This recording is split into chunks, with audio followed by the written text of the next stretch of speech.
की तरह मेहनत मजदूरी करके 2 वक्त की रोटी का जुगाड़ कर लेता था। कुछ दिनों से हो रही बारिश के कारण कालू की मजदूरी बंद हो गई थी। अरे जानकी, इस बार तो बरसात ने हद ही कर दी, रुकने का नाम ही नहीं ले रही। कुछ समझ में नहीं आ रहा, अगर इसी तरह काम पर नहीं गया तो 2 वक्त की रोटी का जुगाड़ कैसे होगा। अरे तुम चिंता क्यों करते हो, बारिश का क्या है, 1 आध दिन में रुक जाएगी और उसके बाद में फिर से काम शुरू हो जाएगा। अरे 3 दिन तो हो गए, बरसात तो रुक ही नहीं रही है और आगे भी रुकने के कोई आसार नहीं दिख रहे। तो क्या हुआ, तुम्हारा काम बंद हुआ है ना?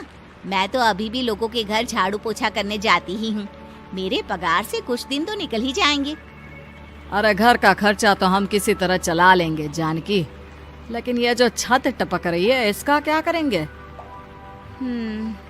ये बात तो आपकी सही है। हमारी झोपड़ी अब काफी पुरानी हो चुकी है और इसके छप्पर में भी कई सारे छेद हो गए हैं। रात भर पानी टपकता रहता है। अरे मैं भी इसी बात से बहुत परेशान रहता हूँ, कहीं किसी दिन ज्यादा बारिश आ गई तो हमारी झोपड़ी टूटकर बिखर ना जाए। राम राम राम, ऐसी अशुभ बातें क्यों करते हो? अरे ऐसा कुछ नहीं होने वाला, ये झोपड़ी ही तो हमारा सब कुछ है। अगर यही नहीं रही तो हम जाएंगे कहाँ? ठीक है जानकी, जब तुम्हारी पगार मिल जाएगी तो कुछ पैसे बचाकर झोपड़ी के छप्पर की मरम्मत करवा लेंगे, शायद हमारी परेशानी कुछ कम हो जाए। ठीक है जी, अब ना ज्यादा परेशान मत हो। ये लो खाना खा लो और सो जाओ, सुबह मुझे भी जल्दी काम पर जाना है। जानकी और कालू अपनी झोपड़ी में सो गए। रात को अचानक से बहुत तेज बारिश शुरू हो गई। धीरे धीरे बारिश का पानी कालू की बस्ती में भरने लगा। पानी भरते भरते झोपड़ी के बाहर तक पहुंच गया था। सुबह के वक्त जब कालू और जानकी सोकर उठे, हे भगवान, ये क्या हो गया? बारिश का पानी तो हमारे घरों तक पहुंच चुका है। अब मैं काम पर कैसे जाऊंगी? रहने दो जानकी, तुम आज काम पर मत जाओ। ऐसे पानी से निकल कर जाओगी और बीमार पड़ गई तो लेने के देने पड़ जाएंगे। लेकिन अगर नहीं गई तो मालकिन लोग नाराज हो जाएंगे।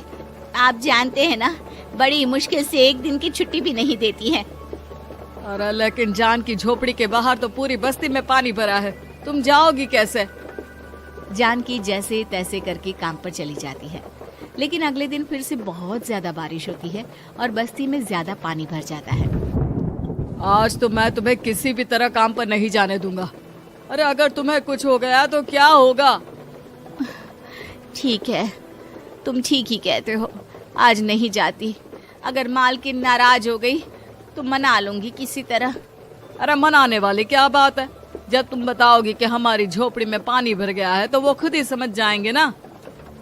अगले 2 दिन तक तेज बारिश होने की वजह से जानकी, कालू और आसपास की बस्ती में रहने वाले सभी लोगों के घरों में पानी भर जाता है, जिसकी वजह से जानकी काम पर नहीं जा पाती। और 3 दिन के बाद जैसे ही जानकी काम पर पहुंचती है, कहाँ थी तुम? पिछले 3 दिनों से काम पर क्यों नहीं आई? मेम साहब क्या बताऊं, इतनी ज्यादा बारिश हो रही थी, हमारी पूरी बस्ती में पानी भर गया है और उससे भी ज्यादा तो मेरी झोपड़ी के अंदर पानी भर गया। आप ही बताइए कैसे आती मैं? इसका मतलब ये हुआ कि बारिश होगी तो तुम काम पर नहीं आओगी? ना ना, मेरे कहने का ये मतलब नहीं था मेम साहब। तुम जानती भी हो 3 दिन से कितनी परेशानी हो रही है मुझे, सारा काम मुझे खुद करना पड़ा। माफ कर दीजिए मालकिन जी, पर मैं क्या करती, आने के लिए रास्ता ही नहीं था, सब जगह पानी भरा हुआ था।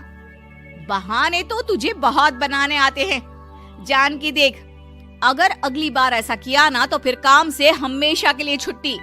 अरे ना ना मालकिन, ऐसा मत कीजिए, बारिश की वजह से मेरे पति की मजदूरी भी छूट गई है। बड़ी मुश्किल से घर में 2 वक्त खाने की रोटी का जुगाड़ हो पाता है। आप मुझे काम से निकाल देंगे तो हम क्या खाएंगे? अगर इतनी ही चिंता है तो फिर रोजाना काम पर आया करो। चलो अब जल्दी से जाकर घर का सारा काम करो।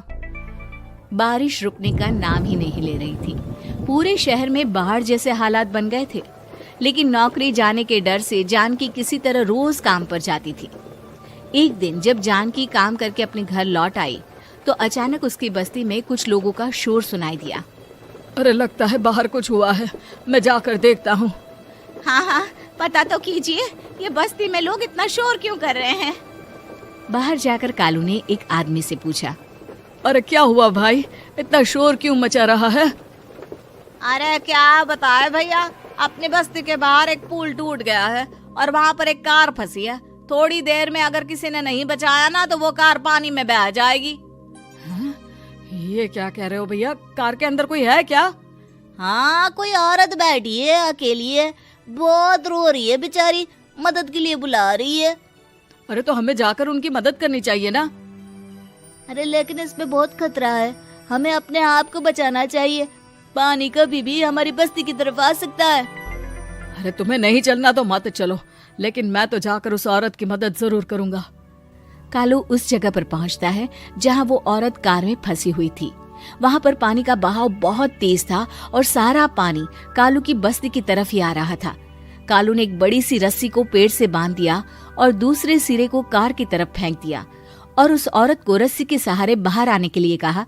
तभी वहां जानकी भी दौड़ती हुई आई।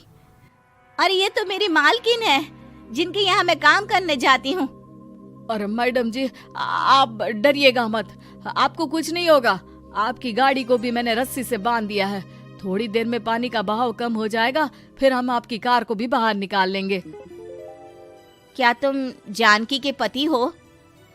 हाँ हाँ, जानकी मेरी ही पत्नी है, आपके यहाँ काम करती है ना। लेकिन मेम साहब, आप यहाँ पानी में कैसे फंस गई? अब क्या बताऊं, मैं अपनी सहेलियों के साथ पिकनिक पर गई थी, वहीं से लौट रही थी। अचानक पानी का बहाव तेज हो गया और मेरी गाड़ी फंस गई। अरे कोई बात नहीं मालकिन, अब ना आप बिल्कुल सुरक्षित हैं।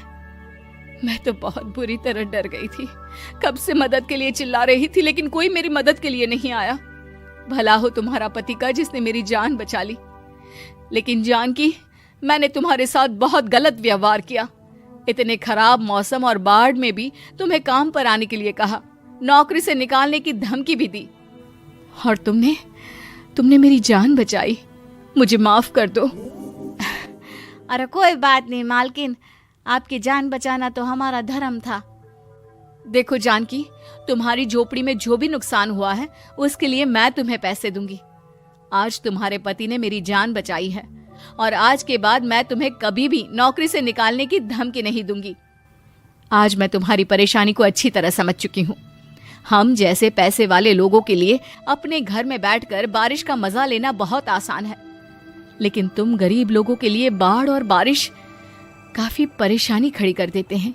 ये बात मुझे आज अच्छी तरह समझ आ गई है। आपका बहुत बहुत धन्यवाद मालकिन।